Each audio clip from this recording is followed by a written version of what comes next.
So when I was 5 years old, we had show and tell in second grade elementary school. I brought the Kiss Alive album to the classroom. We had a little record player on the floor. So I sat down on the floor and played this record, Kiss Alive, to my classmates. And they just kind of looked at me in horror. But I discovered rock and roll when I was 5 years old. And I knew that's what I wanted to do. And I got a guitar and I learned how to play. So this is Kiss on the Midnight Special, 1975. Now, if you look closely, you'll notice they're wearing high heel shoes and makeup and lipstick. The glam era was coming to an end, but really it was transforming into something even more over the top. The true inner demon was being unleashed. What David Bowie and the New York Dolls began in the early 70s, Kiss perfected and unleashed the demon. Now, Gene Simmons' stage name was Demon. That's actually the character. He's playing the role of a demon on stage. So remember, people on stage wear makeup and lipstick and high heels. They wear a costume. These are allegedly men wearing high heel shoes, makeup, and lipstick with long hair. And each one of them kind of had a persona kind of related to astrology and the stars. Ace Frehley was the spaceman. He's an alien, and aliens are demons. And Gene Simmons was an actual demon. They're not even hiding it. They didn't even use a metaphor. They spit blood, breathed fire, lots of pyrotechnics. So yes, Kiss are drag queens. All right, technically speaking, according to the definition of a drag queen, someone who wears makeup and lipstick and high heels, these are drag queens. You don't necessarily think they're women or trying to look like women, but looking at this photo, the high heel shoes especially give them an androgynous appearance. High heel shoes are feminine. There's just no way around that. And those are pretty tall high heel shoes. They must have had to practice walking around with those off stage for a long time so they didn't fall down on stage. And this idea of men wearing makeup goes back thousands of years to ancient theater. And they would wear makeup to portray the gods, to portray heavenly beings, otherwise known as aliens. When somebody puts on a mask or makeup, they transform into a demigod, or as Gene Simmons calls it, a demon. Gene Simmons was born Chaim Vitz on August 25th, 1949 in Haifa, Israel. Now, Gene Simmons is Jewish. The Bible says Israelite men should not become a Kadesh, a transvestite. So this is rebellion. And rebellion sells. Rock and roll is rebellion. And I was in a band in high school. We played a bunch of Kiss songs. And the glam metal, the hair bands in the 80s are basically the same thing as Kiss. Kiss basically invented 80s hair bands because they wore makeup and high heels and lipstick. It's basically the same thing. They just kind of tweaked it a little bit. You can look at this photo of Kiss, and you can see Motley Crue, you can see Poison, you can see Cinderella. You can basically see everything that was on MTV in the 80s. It's all ancient pagan theater. That's what it is. So yes, Kiss was a good rock and roll band. They rocked.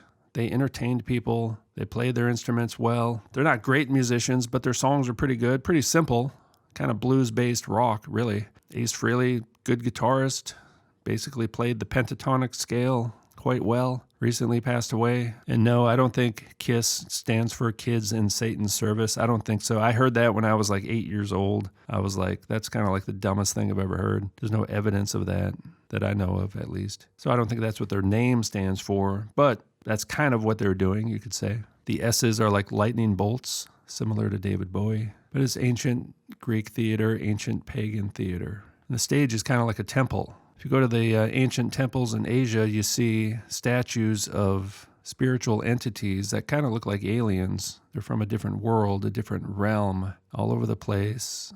And when the man puts on makeup like this, they kind of become an image of a heavenly being. And the stage is otherworldly. In fact, Gene Simmons said that when you're on stage, you should not look like a normal person. He said you shouldn't look human when you're on stage. People don't go there to see a normal-looking person. People go there to experience something otherworldly, something from the other realms, whether it's the abyss or the heavenly realms. People want something different. They want to touch the supernatural. They want to be elevated.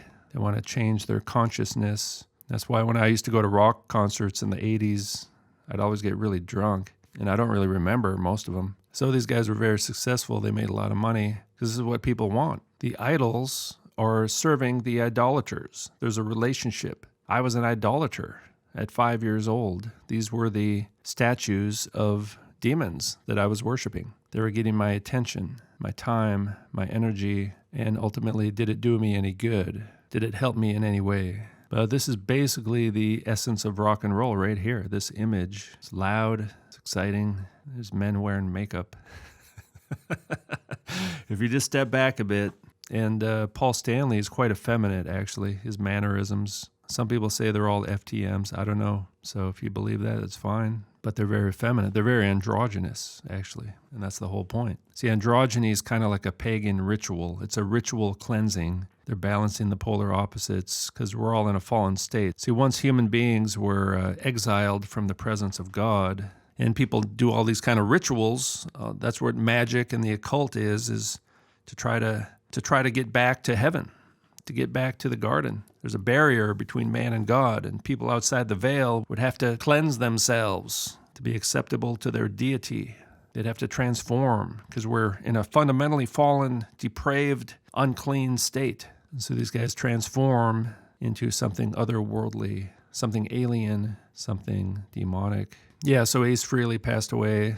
I didn't think of making a video, but then for some reason today on my YouTube feed, this Kiss live show from 1975 popped up, so I watched it, and I thought about all these things. You know, it's kind of does affect my life because I was 5 years old, but I was a huge Kiss fan. I had Kiss Alive. I had all their albums in the 70s on 8-track and vinyl. I was collecting vinyl when I was 5 years old, before it was even cool, and I also collected 8-tracks.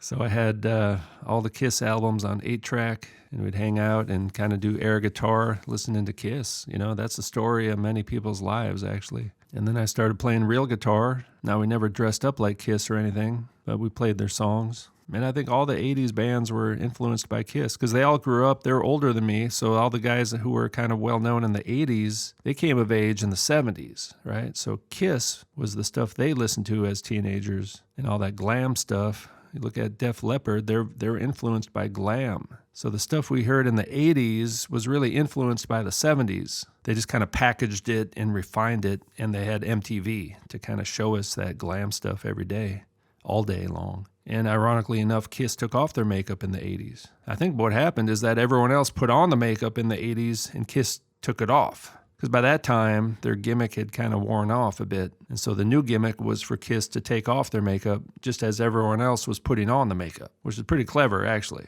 So I'm not trying to put down anyone or be negative on this stuff. I grew up listening to this stuff and idolizing it, playing it on my guitar, playing it in a rock and roll band on stage. But there is an underlying, deeper spiritual phenomenon happening beneath the makeup, beneath the loud music and pyrotechnics, what is really going on, and it's really an ancient phenomenon.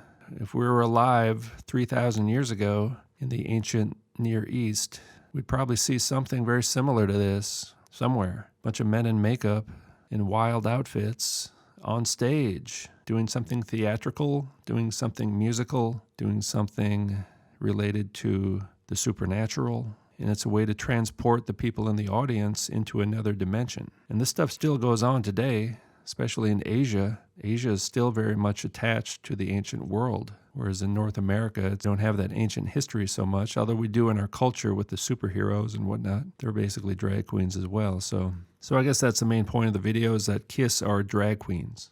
They're drag queens, and they kind of admit it as well. They talk about it. They joke about it even. They're like, yeah, we wore makeup and lipstick and high heels. We're drag queens. They admit it. It's ancient Greek theater, ancient Near Eastern paganism, androgyny, and it's demonic. It's magic. It's the occult. It's witchcraft. That's why the men are not supposed to dress up like women, because it's magic and sorcery and witchcraft, and it's against the natural order of things. This is man trying to become a god, man trying to get back into the garden. But I think they're trying to get back into a different garden with different gods. So it's all fun and games until it's not. Ace Frehley is dead. Where is he now? All of our rock star idols are either dead already or about to die soon. Where will they go? What will happen to them? They lived as gods on this earth. What comes next for them? What comes next for us? Where do you see yourself in 100 years? We're all going to die. Our life is short in the grand scheme of things. We tend to live our lives based on instant gratification, but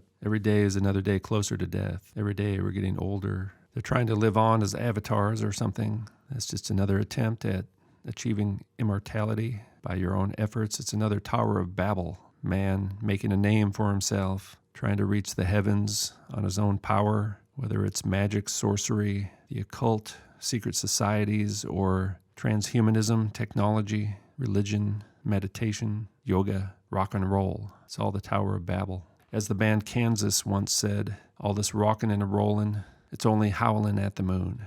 I used to wonder what that meant. I injured my hand when I was 19, tore my cartilage in my left hand, so people ask me a lot, how come you don't play guitar in your videos anymore? Well, it's because I can't really play guitar right now. It's very painful, and I have a time limit. I can play guitar for about a minute, really. That's it. I have a torn cartilage. Cartilage doesn't heal, so I've had this issue my whole life since I was 19. Who knows? Maybe I too could have gone on to rock stardom, and I too could have worn makeup and high heels and had an androgynous rock star wife. Sometimes something bad happens, but maybe God uses it for good. In fact, it does say that, doesn't it? Somewhere in the Bible.